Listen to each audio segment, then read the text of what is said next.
కృష్ణా జిల్లా Pedana Bantumilli Komareddy English medium high school awards day మరియు children's day ఘనంగా నిర్వహించారు. ఈ కార్యక్రమంలో ముఖ్య అతిథులుగా పెడన ఎమ్మెల్యే కాగిత కృష్ణప్రసాద్, ఆలపాటి రాజేంద్ర ప్రసాద్ పాల్గొన్నారు. ఎక్స్ ఎమ్మెల్సీ ఆలపాటి రాజేంద్ర ప్రసాద్ను, పెడన ఎమ్మెల్యే కాగిత కృష్ణప్రసాద్ను ఘనంగా సన్మానించారు. 2025 10వ తరగతి పరీక్షల్లో హైయెస్ట్ మార్కులు సాధించిన విద్యార్థులను ఎమ్మెల్యే కాగిత కృష్ణప్రసాద్ మరియు ఆలపాటి రాజేంద్ర ప్రసాద్ చేతుల మీదుగా సన్మానించి అవార్డులు అందజేశారు. ఈ సందర్భంగా పెడన ఎమ్మెల్యే కాగిత కృష్ణప్రసాద్ మాట్లాడుతూ 1974లో 6 విద్యార్థులతో ప్రారంభమైనటువంటి ఈ పాఠశాల నేడు 2200 మంది విద్యార్థులతో చదువుతో పాటు సాంప్రదాయాలు, సంస్కృతి మరియు క్రమశిక్షణ, సైంటిఫిక్గా అన్ని రంగాల్లో కూడా విద్యార్థులను తీర్చిదిద్దుతోందని వారన్నారు.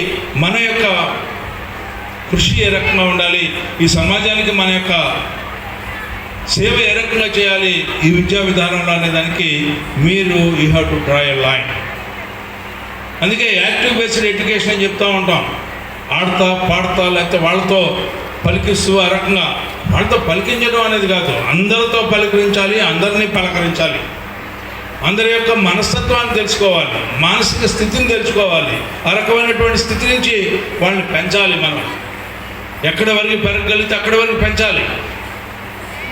వాళ్ళలో ఉన్న ఆలోచనని, వాళ్ళలో ఉన్న శక్తిని, సమర్థతని మనం వెలికి తీయగలిగినప్పుడే నిజమైన ఉపాధ్యాయులుగా భావించాలి అని చెప్పి మరి దేశవ్యాప్తంగా, ప్రపంచవ్యాప్తంగా అందరూ కూడా ఈ రోజున ఒక ఉన్నతమైనటువంటి స్థానంలో నిలిచారంటే మరి ఇక్కడ ఉన్నటువంటి టీచర్స్ వారిని ఏ విధంగా తీర్చిదిద్దారో కూడా మనందరికి కూడా అర్థమవుతూ ఉంది. కాబట్టి పిల్లలందరూ కూడా మరి ఒక మంచి స్కూల్లో మీరు ఈ రోజున చదువుకుంటా ఉన్నారు, మంచి టీచర్స్ ఉన్నారు, మంచి యాజమాన్యం కూడా ఈ రోజున మీకు ఉంది. కాబట్టి ఈ రోజున కొమ్మారెడ్డి స్కూల్ ఎప్పుడూ కూడా టాప్లో నిలుస్తూ ఉందని కూడా మీ అందరికి తెలియజేస్తూ ఉన్నాను. తప్పకుండా మీరందరూ కూడా ఉన్నతమైనటువంటి భవిష్యత్తు మీ అందరికీ కూడా ఉండాలని చెప్పేసి మనస్ఫూర్తిగా కోరుకుంటూ మీ అందరికీ కూడా ఆల్ ద బెస్ట్ తెలియజేసుకుంటూ ఏవైతే